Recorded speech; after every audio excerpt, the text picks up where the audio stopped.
তাই জেনে পুলক লাগলো আমার দিকে। ভুলে গিয়েছিলাম অত্যন্ত সাধারণ মেয়ে আমি। আমার মতো এমন আছে হাজার হাজার মেয়ে, অল্প বয়সের বন্ধু তাদের চলবে। তোমাকে দোহাই দিই, একটা সাধারণ মেয়ে গল্প লেখো তুমি শরৎ বাবু। পরোয়া দুঃখতা তারও স্বভাবের গভীরে অসাধারণ যদি কিছু দূরে থাকে কোথাও, কেমন করে প্রমাণ করবে সে? এমন কজন মেয়ে যারা তা ধরতে পারে? কাঁচা বয়সে জাদু লাগে তাদের চোখে, মন চায় না সত্যের খোঁজে, আমরা পিছিয়ে যাই মরিচিকার নামে। কথাটা কেন উঠলো তা বলি। মনে করো তার নাম নরেশ। সে বলেছিল কেউ তার চোখে পড়েনি আমার মতো। এত বড় কথাটা বিশ্বাস করবো যে সাহস হয় না, না করবো যে এমন জোর নই। একদিন সে গেল বিলেতে, চিঠিপত্র পায় কখনো বা। মনে মনে ভাবি রাম রাম, এত মেয়ে আছে ওদেশে, এত তাদের খেলা কিনে আর তারা কি সবাই ভাষা মানল? এত বুদ্ধি, এত উজ্জ্বলতা, আর তারা সবাই কি আবিষ্কার করেছে এক নরেশ সেনকে। কেন দিনের চিঠিতে লিখেছে নিজের সঙ্গে গিয়েছিল সমুদ্রে নয়। তারপর বাড়ির পরে প্রশ্ন পাশাপাশি সঙ্গে তুলছে নীল সমুদ্রকে, আকাশে ছড়ানো নির্মল সূর্যালো। নিজেটাকে খুব আস্তে আস্তে বলে, এই সেদিন তুমি এসেছো, দুদিন পরে যাবে চলে। ঝিনুকের দুটি খোলা, মাঝখানে ধরা থাক এক নীরে অশ্রুবিন্দু দিয়ে, দুর্লভ মূল্যহীন। কথা বলবার কি অসামান্য ভঙ্গি। সেই সঙ্গে নরেশ লিখেছে, কথাগুলি যদি বানানো হয় দোষ কি? কিন্তু চমৎকার ঘিরে বসানো সোনার ফুল কি সত্য? তবু কি সত্য নয়? বুঝতেই পারছো, একটা তুলনার সঙ্গে ওর চিঠিতে অদৃশ্য কাঁটার মতো বিধিয়ে দিয়ে জানায় আমি অত্যন্ত সাধারণ মেয়ে। মূল্যবানকে পুরো মূল্য চুকিয়ে দিই এমন ধন নেই আমার হাতে। ও মনে হয় তাই হলো, না হয় ঋণী রইলে চিরজীবন। পাইব তোমার একটা গল্প লেখো তুমি, নিতান্ত সাধারণ মেয়ের গল্প, যে দূর ফ্যামিলিতে দূরের থেকে পাল্লা দিতে হয় অন্তত ৫-৭ জন অসামান্যার সঙ্গে, অর্থাৎ শব্দ নদীর মাঠ।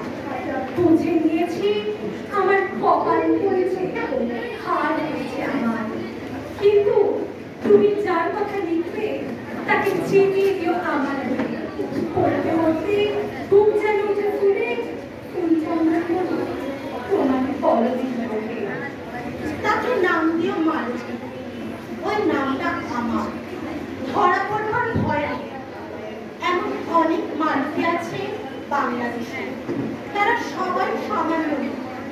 তারা ফরাসি জানে না, তারা জার্মান জানে না, কাঁদতে জানে না। কি করে চিঠিয়ে দেবে?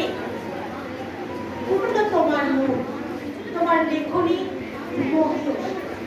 তুমি হয়তো ওকে নিয়ে যাবে ত্যাগের পথে, দুঃখের চরমে সবুজ তলার মতো।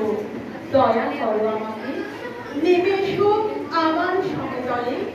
বিছানায় শুয়ে শুয়ে রাত্রির অন্ধকারে দেবতার কাছে যে অসম্ভব বর মাগি, সে বর আমি পাবো না, কিন্তু পাই যেন তোমার নায়িকা।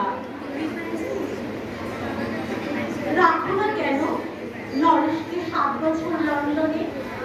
বারে বারে ফেল করো তার পরীক্ষা। আদরে থাক আপন উপশিকা মণ্ডলীতে। ইতিমধ্যে মালতী পাশ করলো এমএ কলকাতা বিশ্ববিদ্যালয়ে, গণিতে প্রথম। তোমার কলমে এক আচরে, কিন্তু ওই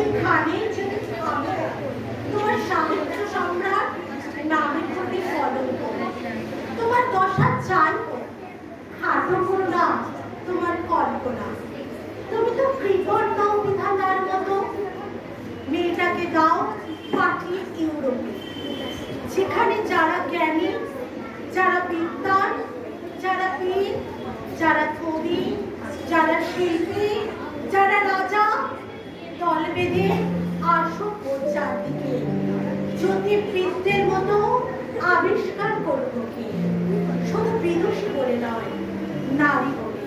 ওর মধ্যে যে বিশ্ববিজয়ী জাদু আছে, ধরা পড়ে তার রহস্য। মোরের দেশে নয়, যে দেশে আছে সমজদার, আছে দরদির, আছে ইংরেজ, জার্মান, ফরাসি। মালতীর সম্মানের জন্য সভা ডাকা হোক না, বড় বড় নামজাদার সভা। মনে করা যাক সেখানে বর্ষণ হচ্ছে মুষলধারে চাটুবাক্য, মাঝখান দিয়ে সে চলেছে অবহেলায়, ঢেউয়ের উপর দিয়ে যেন পালের নৌকা। ওর চোখ লেগে ওরা করছে কানাকানি। সবাই বলছে ভারতবর্ষের সজল মেঘ আর উজ্জ্বল রৌদ্র মিলেছে ও মোহিনী খুশিতে।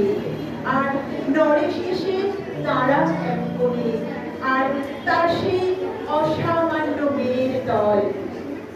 আর তারপরে তারপরে স্বপ্ন আমার ঘোরালো, নোটে গাছটি মোড়ালো। হায় রে সামান্য মেয়ে, হায় রে বিধাতা শক্তির অবব্যয়।